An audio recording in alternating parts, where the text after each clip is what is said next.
जीवन में, हर इंसान के जीवन में एक आध ऐसा मोड़ आता है कि उसे लगता है कि अब सब कुछ खत्म हो गया। लेकिन जब भी ऐसा लगे कि सब कुछ खत्म हो गया, इसका मतलब है कि उम्मीद का द्वार अभी भी बाकी है।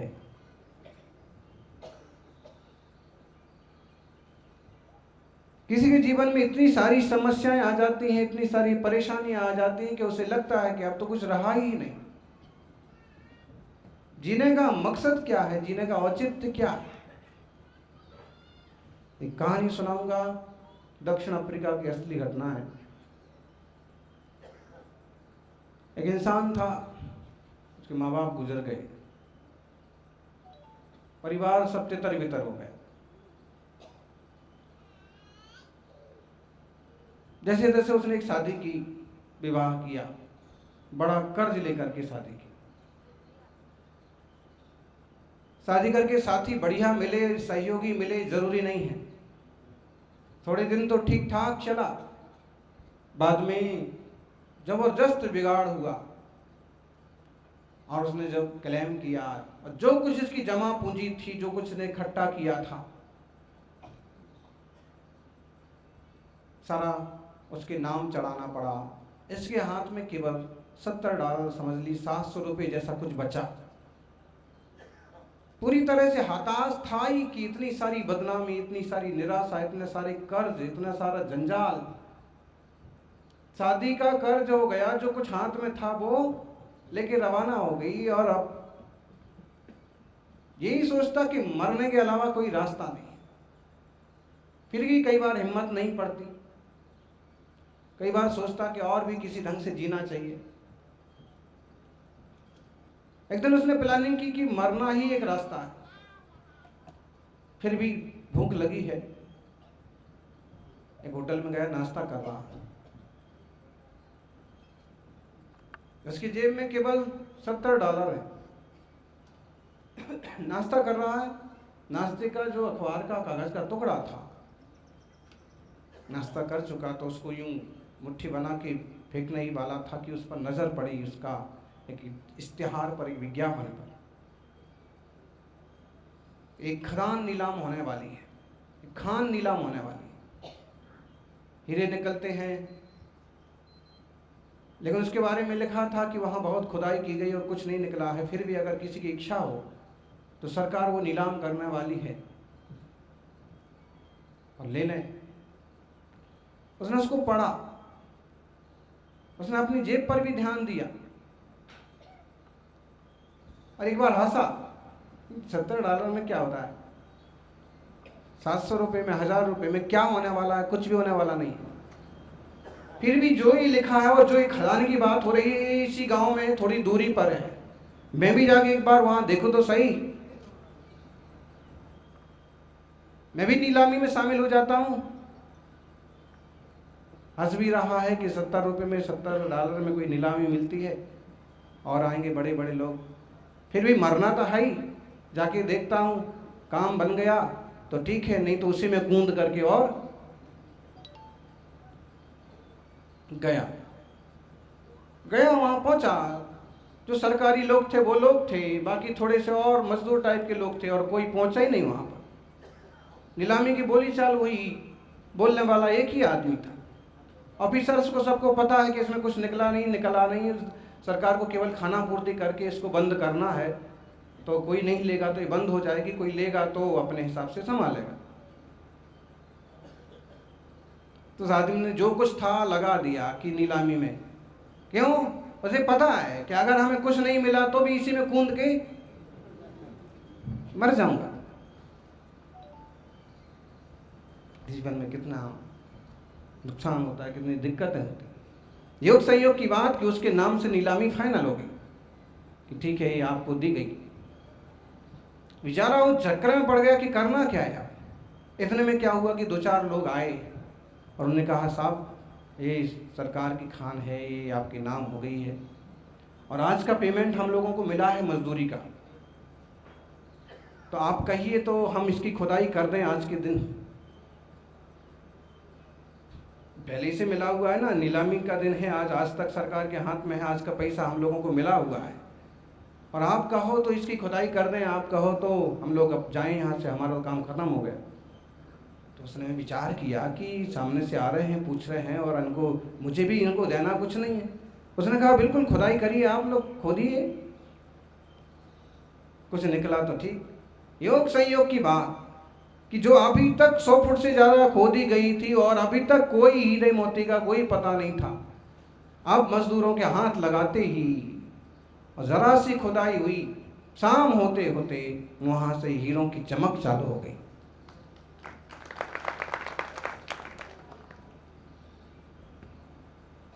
नीलामी हुई केवल इतने से डॉलर में, और वहाँ से जो कुछ निकला वो अरबों खरबों डॉलर का था। देखते ही देखते वो आदमी अरबपति हो गया।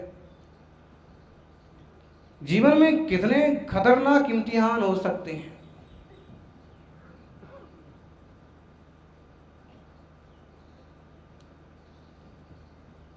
जिंदगी है, जिंदगी में कैसी कैसी समस्याएं आ सकती हैं, कैसी परेशानियां आ सकती हैं, कैसे दुख आ सकते हैं।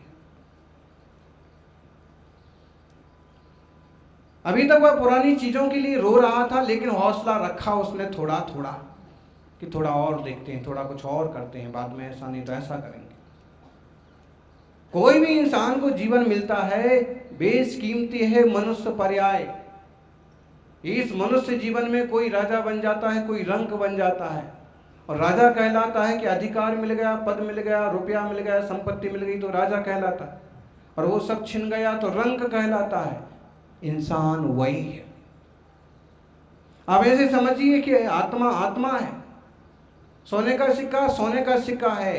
अगर सोने का सिक्का ज्वेलर्स की दुकान पर रहे तो भी कीमती होता है, और अगर सोने का सिक्का कभी गंदगी में गिर जाए तो भी सोने का ही रहता है। इंसान कैसी भी हालत में, कैसी भी परिस्थिति में हो, उसके भीतर जो आत्मा है, उसमें जो इंसानियत है, इंसान का जीवन है, इतना ही कीमती है।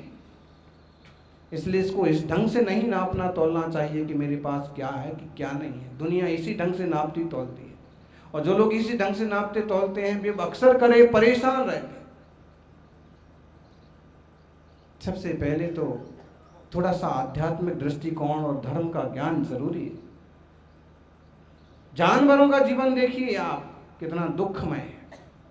पशुओं का, पंछियों का हमारे लिए एक आसरा तो होता है, एक बसेरा तो होता है। हम बोल सकते हैं, अपनी बात कह सकते हैं, किसी को बता सकते हैं, भाग दौड़ कर सकते हैं। एक गांव पसंद नहीं आया, दूसरे गांव में जा सकते हैं।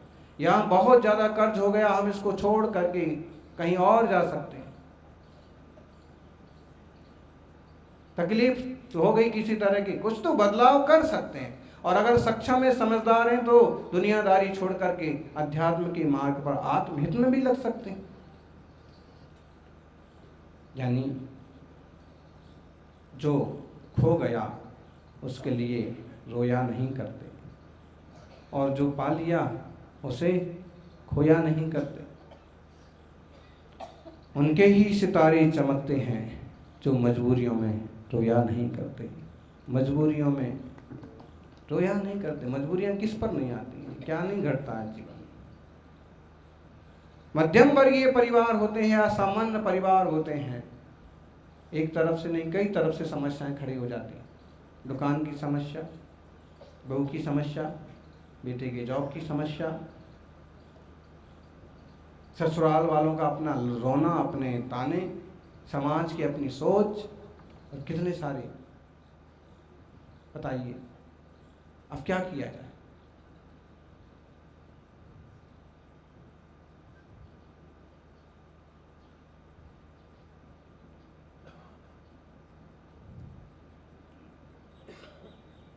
जो खो गया सो खो गया, क्या किया जा सकता है। कई बार होता है कि हम जिसको बहुत ज़्यादा चाहते हैं, ऐसे अपने भाई भतीजे ही चले जाते हैं, मर जाते हैं। ये वियोग है, इष्ट वियोग। अनिष्ट का संयोग होता है। हम जो नहीं चाहते हैं वैसे लोग मिल जाते हैं, माथे पड़ जाते हैं। अनिष्ट संयोग है, ये आर्त ध्यान है। पीड़ा का चिंतन और निदान करना। क्या करना फिर? आप कहेंगे रास्ता क्या है? रास्ता यही है,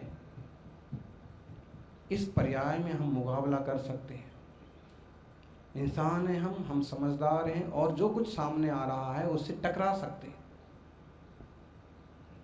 बाकी अगर इस पर्याय से भी छूट गए, किसी और तुच्छ पर्याय में गए, तो सिर्फ भोगने के अलावा कुछ नहीं है। जानवर जो है भोग सकता है, ज़्यादा कच कर सकता नहीं है। और जिनके प्रति हमारा जैसा लेना देना है, वैसा गाय भैंस बैल बन करके भी चुकाना पड़ेगा, घोड़ा हाथी बन करके भी चुकाना पड़ेगा। इसलिए बुद्धिमानी इसी में है कि अपने जीवन को खुद संभालिए, खुद संभालिए। दूसरा कोई आपको सहयोग करने आएगा, इसका इंतजार करते मत बैठिए, क्योंकि चलने वाले के साथ तो 4 जने चलने को तैयार होते हैं, लेकिन जिसको चलना नहीं आता है ना, उसके साथ देने वाले बिरले ही लोग होते हैं। जिसने पाँव खराब है, जिसके घुटने खराब हैं, ऐसे लोग कितने लोग साथ देते हैं। और आप चल रहे तो 10 जने आपके साथ चल पड़ते हैं। चलिए, दुनिया ऐसी ही है। ऐसे में अपनी जीवटता रखिए। खो गया सो खो गया। इस कोरोना के झंझट में कितने सारे युवा चले गए, कितने सारे अच्छे लोग चले गए। अपनी माता पिता का आधार, भाइयों के बड़े भाई, सुंदर समझदार सुशील पुत्र पुत्रियां, बूढ़े बूढ़े कई सारे बैठे रह गए, और उनके संभालने वाले। क्या इलाज है, क्या रास्ता? इसको हम यही समझें कि इतना ही, ऐसा ही कोई लेना देना था, इतना ही संयोग था। अब इसी चीज को लेके रोते रहेंगे तो फिर कुछ क्या करेंगे? आगे का सोचिए, और इससे आगे का भी सोचिए कि हम केवल इंसान नहीं हैं। इंसान में यह जो हमारा आत्मा है, यह आत्मा 84 लाख योनियों में सुख दुख पाता होता है, भोगता है। सौभाग्य है कि हम इंसान हैं और हम समझ सकते हैं कि क्या करना चाहिए, क्या नहीं करना चाहिए, कैसा कुछ करें कि अपना संभाल हो, संभार हो। सज्जनों, हाथ बांधे क्यों खड़े हो हादसों के सामने, हाथ बांधे क्यों खड़े हो हादसों के सामने, हादसे भी कुछ नहीं है हौसलों के सामने, हादसे भी कुछ नहीं है। अब देखिए तीर्थंकरों का, मुनिराजों का चरित्र देखिए, कितने हादसे उनके जीवन में हो सकते हैं। हम उसे उपसर्ग परिचय बोलते हैं, लेकिन फिर भी वो डटे रहते हैं। कितने तरह के उपसर्ग हो सकते हैं, कितने तरह से परिचय हो सकते हैं। ध्यान रखना, लोभ लालच भी दिया जाता है, वो भी एक तरह का उपसर्ग ही है। सुंदर सुंदर लोग आकर्षित भी करते हैं, अच्छी अच्छी चीजें भी दे सकते हैं, और कभी गाली गलौज भी दे सकते हैं, और कभी उपद्रव भी हो सकता है। सब चीज से विरक्त होकर के आत्म साधना में लगे रहते हैं तो सिद्धि तक पहुंचते हैं। बीच में बहुत बाधाएं हैं, स्त्री परिचय भी है, मल परिचय भी है, सत्पुरस्कार भी परिचय है, ढेरों तरह के परिचय हैं। कहीं उलझ गए, गए काम से। फिर मुनिराजों के जीवन में भी ऐसी समस्या हो सकती है, लेकिन उनका आत्म निश्चितीकरण, आत्म ध्यान सुनिश्चित है। श्रावकों को तो और ढेरों हो सकती है। रास्ता यही है, हम पूज्य जनों को आदर्श में रखें, दृढ़ता रखें, साहस रखें, क्योंकि हर चीज बदलती है।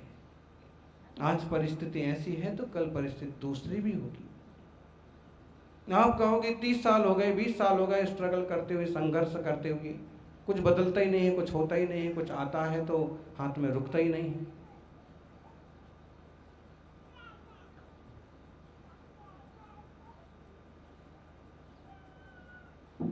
लक्ष्य पाने के लिए अपना लक्ष्य मत तोड़िए, रास्ता बदलिए।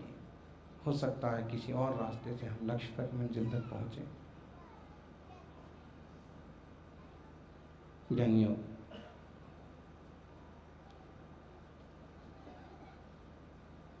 समय कई सारे जख्म देता है। देख लीजिए, ज्यों ज्यों जीवन बदलता जाता है, बढ़ता जाता है, वैसे ही तरह छोटे बच्चे जो हैं एकदम बिंदास खुश रहते, लेकिन जैसे बड़े होते जाते हैं तो ढेर सारे बातें पैदा होती है, समस्याएं पैदा होती है, दुख दर्द पैदा होते हैं, अपने पराये पैदा होते हैं, अच्छे जाते हैं, बुरे आते हैं, बुरे जाते हैं, अच्छे आते हैं, तरह तरह के। समय कई जख्म देता है, इसलिए कहते हैं घड़ी में फूल नहीं कांटे होते। घड़ी में फूल नहीं होते हैं, कांटे होते हैं। क्यों? समय जख्म देता है। लेकिन एक बात ये भी है कि समय सिर्फ जख्म नहीं देता है, समय समझदारी भी देता है। और अगर इस समय की सही सही कीमत कर ली तो आत्मा परमात्मा भी होता है। आत्मार्थी सज्जनों, अंजन चोर का उदाहरण लीजिए।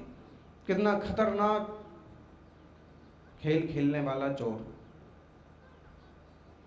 इतना बदनाम भी हो गया, इतनी समस्याएं भी हो गई, इतना शातिर भी हो गया, लेकिन अंत में एक संयोग ऐसा बना कि मुनिराज के सानिध्य से, सेठ जी के सानिध्य से, और उसका जीवन बदल गया। तपस्या करके वह जीव भी सिद्ध शिला का भागी हो गया। इंसान की पर्याय बहुत कीमती है। कैसी भी स्थिति आए, इस देह का सही सही उपयोग करने का विचार करना चाहिए। कुछ बिछोड़ता है तो कुछ मिलता है। जिंदगी का एक आध पन्ना खराब हुआ है, सारी जिंदगी थोड़ी खराब होती है किसी की। नई कोशिश करिए, नई सोच रखिए। चलता चले वह आदमी, बढ़ता चले वह आदमी, संग्राम पथ पर सूल से लड़ता चले वह आदमी। है आदमी तो वह कि जिसका धर्म ही संग्राम है, जीवन इसी का नाम है, जीवन इसी का नाम है। बोलिए क्या करें? चलता चले सो आदमी है, बढ़ता चले सो आदमी है। संग्राम है जिंदगी तो संग्राम पथ पर सूल से लड़ता चले। जो बाधाएं आए, विपदाएं आए, उनसे लड़ता चले सो आदमी।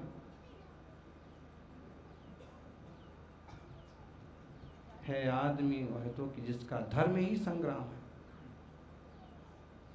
धर्म ही संग्राम है जिसका। मतलब समझिएगा, अगर हम एक गृहस्थी की तरफ से विचार करें तो बस निरंतर जूझते रहना, उलझते रहना, संघर्ष करते रहना।